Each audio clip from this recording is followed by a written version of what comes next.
आपण शुणुचंती व्यासवाणी। जनगण मन अधिनायक जय हे भारत भाग्य विधाता। पंजाब सिंधु गुजरात मराठा द्राविड उत्कल बंग। विंध्य हिमाचल यमुना गंगा उच्छल जलधि तरंग।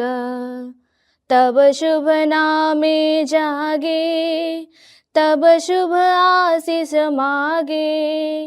गाए तब जय गाथा जनगण मंगलदायक जय हे भारत भाग्य विधाता। जय हे जय हे जय हे जय जय जय जय हे। या कुंदेन्दु तुषार हार धवला। या शुभ्र वस्त्रामृता। या वीणा वरदंड मंडित करा। या श्वेत पद्मासना। या ब्रह्मा श्रुत शंकर प्रभृति देवै सदा वंदिता। सा मां पातु सरस्वती भगवती। निशेष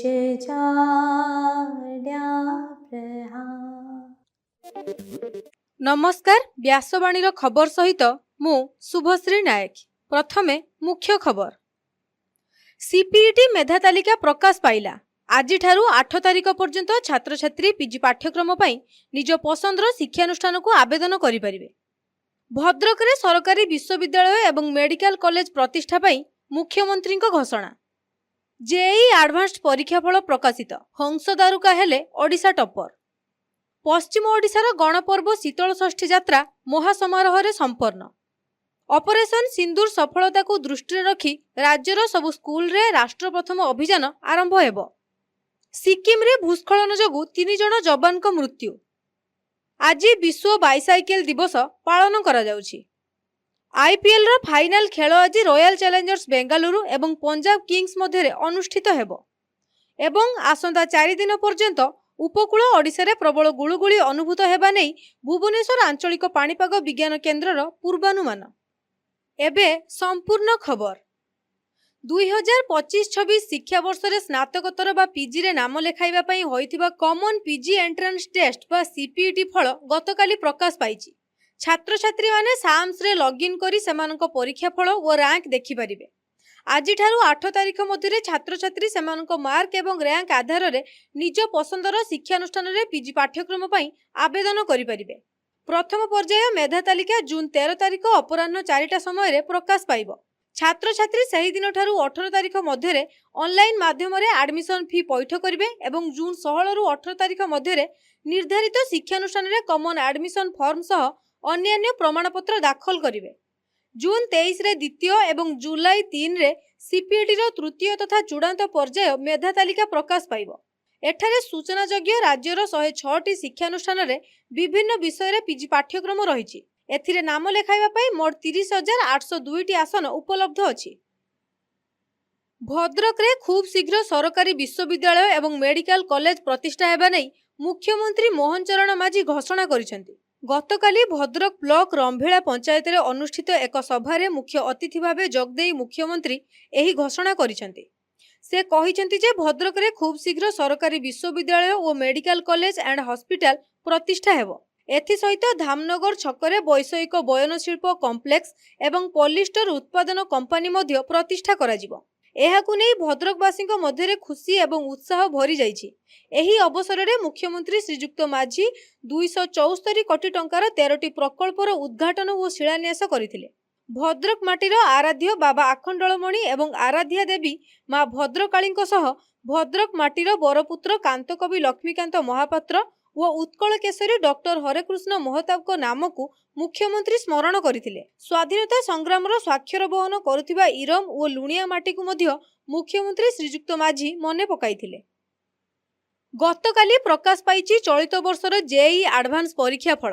ଆଇଆଇଟି କାନପୁର ଦ୍ୱାରା ପରିଚାଳିତ ଏହି ପରୀକ୍ଷାରେ ସାରା ଦେଶରୁ 1,87,223 ଜଣ ଛାତ୍ରଛାତ୍ରୀ ପରୀକ୍ଷା ଦେଇଥିବା ସତ୍ତ୍ୱେ 54,378 ଜଣ କୃତକାର୍ଯ୍ୟ ହୋଇଛନ୍ତି। ସେମାନଙ୍କ ମଧ୍ୟରୁ ଆମ ଓଡ଼ିଶା ପାଇଁ ଗର୍ବ ଏବଂ ଗୌରବ ଆଣିଛନ୍ତି ହଂସ ଦାରୁକା। ଅଲ୍ ଇଣ୍ଡିଆ ରାଙ୍କରେ 39 ନମ୍ବର ରଖି ଓଡ଼ିଶା ଟପର ହୋଇଛନ୍ତି। ପଶ୍ଚିମ ଓଡ଼ିଶାର ଗଣପର୍ବ ଶୀତଳଷଷ୍ଠୀ ଯାତ୍ରା ମହାସମାରୋହରେ ସମ୍ପନ୍ନ ହୋଇଯାଇଛି। ବିଧି ଅନୁଯାୟୀ ମହାଦେବ ଶିବ ଓ ମାତା ପାର୍ବତୀଙ୍କ ନଗର ପରିକ୍ରମା ଶୋଭାଯାତ୍ରା ସହିତ ମନ୍ଦିର ପ୍ରବେଶ କାର୍ଯ୍ୟକ୍ରମ ଅନୁଷ୍ଠିତ ହୋଇଥିଲା। ଦେବ ଦମ୍ପତିଙ୍କ ଯୁଗଳ ଦର୍ଶନ ପାଇଁ ପ୍ରାୟ 5 ଲକ୍ଷ ଶ୍ରଦ୍ଧାଳୁଙ୍କ ସମାଗମ ହୋଇଥିଲା। ସମ୍ବଲପୁର ସହରର ମୋଟ 21ଟି କମିଟି ପକ୍ଷରୁ ଏହି ଶୀତଳଷଷ୍ଠୀ ଯାତ୍ରା ଆୟୋଜନ କରାଯାଇଥିଲା। ରବିବାର ରାତି 10ଟାରୁ ମଧ୍ୟରାତ୍ରି ମଧ୍ୟରେ ଶିବାଳୟ ବାହାରେ ମହାଦେବ ଏବଂ ମାତା ପାର୍ବତୀଙ୍କ ଯୁଗଳ ମୂର୍ତ୍ତିଙ୍କ ମଙ୍ଗଳ ଆଳତି କରାଯାଇଥିଲା। ଆତସବାଜି ସାଙ୍ଗକୁ ବିଭିନ୍ନ ବାଦ୍ୟଯନ୍ତ୍ରର ଧ୍ୱନି ତାଳେ ତାଳେ ଶ୍ରଦ୍ଧାଳୁମାନଙ୍କ ନୃତ୍ୟ ସମସ୍ତଙ୍କ ପାଇଁ ବେଶ୍ ଆକର୍ଷଣୀୟ ଥିଲା। ମଧ୍ୟରାତ୍ରି ପରେ ଯୁଗଳ ଦର୍ଶନ ଶୋଭାଯାତ୍ରା ବାହାରିଥିଲା। ଗତକାଲି ସନ୍ଧ୍ୟା 7ଟା ସୁଦ୍ଧା ସମସ୍ତ ଶୋଭାଯାତ୍ରା ଧାର୍ଯ୍ୟ ରାସ୍ତା ଦେଇ ମନ୍ଦିରରେ ପହଞ୍ଚିଥିଲେ। ଚଳିତ ବର୍ଷ ସମସ୍ତ ଶୋଭାଯାତ୍ରାରେ 10,000ରୁ ଅଧିକ କଳାକାର ସାମିଲ ହୋଇଥିଲେ। ଶୋଭାଯାତ୍ରାରେ ପଶ୍ଚିମବଙ୍ଗ, ଆସାମ, ପଞ୍ଜାବ, ରାଜସ୍ଥାନ, ମଧ୍ୟପ୍ରଦେଶ, ମହାରାଷ୍ଟ୍ର, ଗୋଆ, କେରଳ, ଆନ୍ଧ୍ରପ୍ରଦେଶ, ଛତିଶଗଡ଼ ଆଦି ରାଜ୍ୟର କଳାକାରମାନେ ସାମିଲ ହୋଇଥିଲେ। ସନ୍ଧ୍ୟାରେ ମନ୍ଦିର ବାହାରେ ଯୁଗଳ ମୂର୍ତ୍ତି ମହାଦେବ ଓ ମାତା ପାର୍ବତୀଙ୍କ ପୂଜାର୍ଚ୍ଚନା, ପୁଷ୍ପାଞ୍ଜଳି ଓ ମଙ୍ଗଳ ଆରତି ପରେ ବିଧି ମୁତାବକ ଦେବଦମ୍ପତିଙ୍କ ବିଗ୍ରହ ମନ୍ଦିର ପ୍ରବେଶ କରିଥିଲେ। ଭାରତୀୟ ସଶସ୍ତ୍ର ବାହିନୀ ଦ୍ୱାରା ଅପରେସନ ସିନ୍ଦୁର ସଫଳ ହୋଇଛି। ମାତ୍ର ପରବର୍ତ୍ତୀ ପର୍ଯ୍ୟାୟ ପାଇଁ ଭାରତର ପ୍ରତ୍ୟେକ ନାଗରିକଙ୍କୁ ପ୍ରସ୍ତୁତ ରହିବା ଆବଶ୍ୟକ। ଆକ୍ରମଣ ସମୟରେ ନିଜକୁ ସୁରକ୍ଷା ଦେବା ପାଇଁ ମୌଳିକ ପ୍ରତିରକ୍ଷା ତାଲିମ ଥିବା ଆବଶ୍ୟକ। ଏହାକୁ ଦୃଷ୍ଟିରେ ରଖି ସରକାର ଶିକ୍ଷାନୁଷ୍ଠାନମାନଙ୍କରେ ରାଷ୍ଟ୍ର ପ୍ରଥମ ଅଭିଯାନ ଆରମ୍ଭ କରିବାକୁ ଯାଉଛନ୍ତି। ସୂଚନା ଅନୁଯାୟୀ ବିଦ୍ୟାଳୟମାନଙ୍କରେ ଏହି ଅଭିଯାନ କାର୍ଯ୍ୟକାରୀ ହେବ ଏବଂ କଠିନ ପରିସ୍ଥିତିରେ କ୍ୟାମ୍ପସରେ ନାଗରିକଙ୍କୁ ସାହାଯ୍ୟ କରିବା ପାଇଁ ସଚେତନ ଶିବିର ଆୟୋଜନ କରାଯିବ। ଯେକୌଣସି ଜାତୀୟ ସଂକଟ ସମୟରେ ସତର୍କ ଓ ଦୃଢ଼ ରହିବା ପାଇଁ ପରାମର୍ଶ ଦିଆଯିବ। ଗତ ରବିବାର ଦିନ ଉତ୍ତର ସିକିମର ଛଟେନଠାରେ ଥିବା ଏକ ସାମରିକ ଶିବିର ଉପରେ ଭୂସ୍ଖଳନ ଘଟି 3 ଜଣ ଯବାନଙ୍କ ମୃତ୍ୟୁ ଘଟିଛି। ଏହା ସହ 6 ଜଣ ନିଖୋଜ ଥିବା ଜଣାପଡ଼ିଛି। ପ୍ରବଳ ବର୍ଷା ଯୋଗୁଁ ଏହି ଭୂସ୍ଖଳନ ହୋଇଥିବା ଜଣାପଡ଼ିଛି। ଗତକାଲି ଅପରାହ୍ନ ସମୟରେ ହାବିଲଦାର ଲକ୍ଷିନ୍ଦର ସିଂହ, ଲାନ୍ସ ନାୟକ, ମନୀଷ ଠାକୁର ଓ ପର୍ଟର ଅଭିଷେକ ଲଖାଦାଙ୍କ ପାର୍ଥିବ ଶରୀର ଉଦ୍ଧାର କରାଯାଇଛି। ବର୍ତ୍ତମାନ ସୁଦ୍ଧା 3 ଜଣଙ୍କ ମୃତଦେହ ଓ 4 ଜଣ ଆହତ ଅବସ୍ଥାରେ ଉଦ୍ଧାର ହୋଇଛନ୍ତି ଏବଂ ନିଖୋଜଙ୍କ ଉଦ୍ଧାର କାର୍ଯ୍ୟ ଜାରି ରହିଛି। ଆଜି ବିଶ୍ୱ ବାଇସାଇକେଲ ଦିବସ ପାଳନ କରାଯାଉଛି। ଜାତିସଂଘର ସାଧାରଣ ପରିଷଦର ଅନୁମୋଦନ କ୍ରମେ ପ୍ରତିବର୍ଷ ଜୁନ୍ 3 ତାରିଖ ଅର୍ଥାତ୍ ଆଜିର ଦିନକୁ ବିଶ୍ୱ ବାଇସାଇକେଲ ଦିବସ ଭାବେ ପାଳନ କରାଯାଉଛି। ଉତ୍ତମ ସ୍ୱାସ୍ଥ୍ୟ ପାଇଁ ସାଇକେଲ ଚାଳନାର ଗୁରୁତ୍ୱକୁ ଉପଲବ୍ଧି କରି ଜାତିସଂଘ ପକ୍ଷରୁ ବିଶ୍ୱ ବାଇସାଇକେଲ ଦିବସ ପାଳନ ପାଇଁ ଘୋଷଣା କରାଯାଇଥିଲା। ଏକଦା ଯାତାୟାତ ଓ ପରିବହନ ପାଇଁ ସାଇକେଲ ଏକ ମୁଖ୍ୟ ମାଧ୍ୟମ ଥିବା ବେଳେ ଏବେ ଏହାର ଚାହିଦା ଓ ଗୁରୁତ୍ୱ କମି ଆସୁଥିବା ଲକ୍ଷ୍ୟ କରାଯାଉଛି। ପରିବେଶ ପ୍ରଦୂଷଣ କମାଇବା ଏବଂ ସୁସ୍ଥ ରହିବା ପାଇଁ ସାଇକେଲ ଚାଳନାକୁ ଆଜିର ଦିନରେ ସମସ୍ତେ ଗୁରୁତ୍ୱ ଦେବା ଉଚିତ ବୋଲି ସ୍ୱାସ୍ଥ୍ୟ ବିଶେଷଜ୍ଞମାନେ ପରାମର୍ଶ ଦେଉଛନ୍ତି। ଇଣ୍ଡିଆନ୍ ପ୍ରିମିୟର ଲିଗ୍ ବା IPL T20ର ଫାଇନାଲ ଖେଳ ଆଜି ନରେନ୍ଦ୍ର ମୋଦି ଷ୍ଟାଡିୟମରେ ରୟାଲ ଚ୍ୟାଲେଞ୍ଜର୍ସ ବେଙ୍ଗାଲୁରୁ ଓ ପଞ୍ଜାବ କିଙ୍ଗସ୍ ମଧ୍ୟରେ ଖେଳାଯିବ। କ୍ୱାଲିଫାୟାର ପ୍ରଥମ ମ୍ୟାଚରେ ରୟାଲ ଚ୍ୟାଲେଞ୍ଜର୍ସ ବେଙ୍ଗାଲୁରୁ ପଞ୍ଜାବ କିଙ୍ଗସ୍କୁ ହରାଇ ଫାଇନାଲରେ ପହଞ୍ଚିଥିଲା ଏବଂ ଦ୍ୱିତୀୟ କ୍ୱାଲିଫାୟାର ମ୍ୟାଚରେ ମୁମ୍ବାଇ ଇଣ୍ଡିଆନ୍ସକୁ ପରାସ୍ତ କରି ପଞ୍ଜାବ କିଙ୍ଗସ୍ ଫାଇନାଲରେ ପହଞ୍ଚିଛି। ଆଜିର ଏହି ଖେଳରେ ବିରାଟ ଓ ଶ୍ରେୟସଙ୍କ ମଧ୍ୟରେ ହେବାକୁ ଥିବା ଲଢ଼ାଇ ଦେଖିବା ପାଇଁ ଦର୍ଶକମାନେ ଖୁବ୍ ଉତ୍ସାହିତ ରହିଛନ୍ତି। ଏବେ ପାଣିପାଗ ଖବର।